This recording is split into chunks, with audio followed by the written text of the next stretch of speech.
Avec son livre Bilan 682 jours, Le bal des hypocrites, paru aux éditions Plomb, Roselyne Bachelot retrace ses près de 2 ans au ministère de la Culture, un poste qu'elle a occupé de juillet 2020 à mai 2022.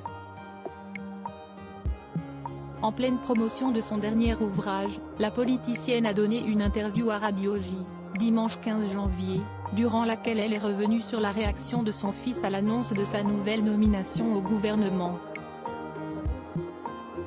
Celle qui fut ministre de la Santé et des Sports avant d'être ministre des Solidarités et de la Cohésion sociale sous Nicolas Sarkozy, après avoir également été ministre de l'Écologie et du Développement durable lors du dernier quinquennat de Jacques Chirac, a expliqué que sa progéniture n'avait pas été ravie par ce retour au cœur du pouvoir.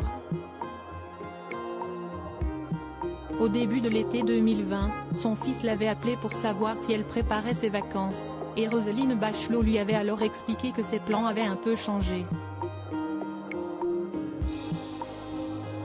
J'entends au téléphone son hurlement, non. Parce qu'il connaît évidemment très bien les sacrifices que cela représente. Vous savez, les gens nous disent quelquefois on vous sert la soupe.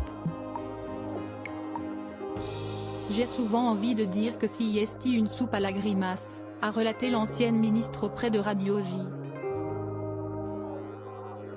Alors que Roselyne Bachelot voyait dans ce poste l'aboutissement d'un rêve de 40 ans, elle a concédé qu'elle a dû quitter sa famille pour répondre à cet engagement.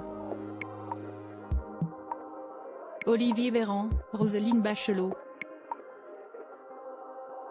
Ces politiques qui ont osé révéler leur salaire, elle règle ses comptes dans son livre explosif. Roselyne Bachelot dresse un bilan amer de son passage à la rue de Valois, période marquée par la crise sanitaire et la gronde d'une grande partie des professionnels du milieu culturel.